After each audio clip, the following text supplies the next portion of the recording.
শ্রীকৃষ্ণ চৈতন্য প্রভু নিত্যানন্দ শ্রী অদ্বৈত গদাধর শিবাসাদি গৌর ভক্ত।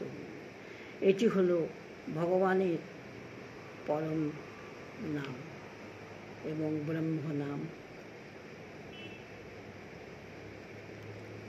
16 অক্ষর 32 নাম। হরে কৃষ্ণ কৃষ্ণ কৃষ্ণ হরে। তাই আজ যারা একাদশী করেছেন তাদের আমার আন্তরিক ভালোবাসা রইল। শ্রাবণ মাসকে শ্রীধর মাস বলা হয়। শ্রাবণ মাসে আজ একাদশী, কামিকা একাদশী। তাই যারা একাদশী করেছেন তাদের প্রতি আমার শ্রদ্ধা, ভক্তি এবং আন্তরিক ভালোবাসা গ্রহণ করুন।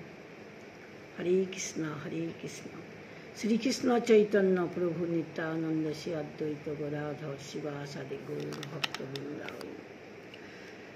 তাই অষ্টম অধ্যায়ে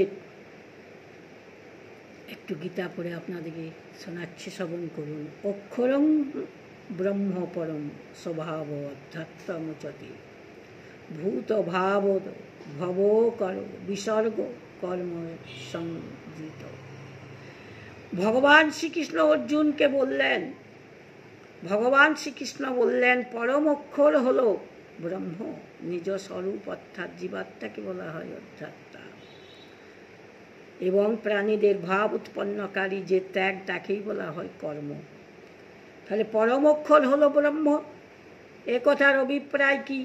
অক্ষরের সঙ্গে পরম বিশেষ সংযোগ করে ভগবান বলেছেন যে সপ্তম অধ্যায়ের 29তম শ্লোকে প্রযুক্ত ব্রহ্ম শব্দ নির্গুণ নিরাকার সচিদানন্দ ঘন পরমাত্মার বাচক ব্রেড ব্রহ্মা ও প্রকৃতি ইত্যাদি নয়, যা সব থেকে শ্রেষ্ঠ সূক্ষ্ম তাকেই পরম বলা হয়। ব্রহ্ম ও অক্ষর নামে যে তত্ত্বের নির্দেশ করা হয় সেই সবের মধ্যে সবার থেকে শ্রেষ্ঠ অতীত হলেন একমাত্র সচিদানন্দ ঘন পরব্রহ্ম পরমাত্মা।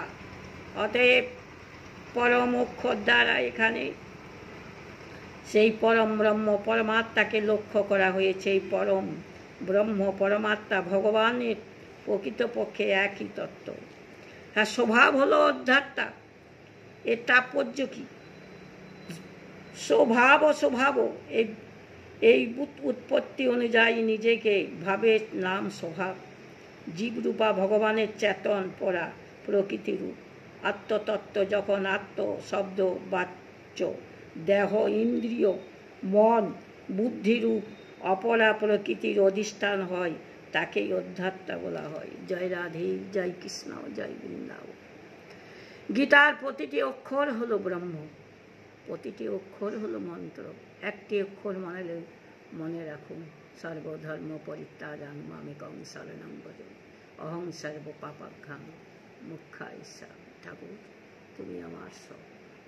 নিতাই গৌরাঙ্গ মহাপ্রভু আনন্দ লীলাময় বিগ্রহ হিমাব্য দিব্য ছবি সুন্দরায় তস্মৈ মহাপ্রেম রসপ্রদায় চৈতন্য চন্দ্রায় নমস্তে। জয় রাধে শ্যাম, জয় রাধে। যদি ভালো লাগে কমেন্ট করুন।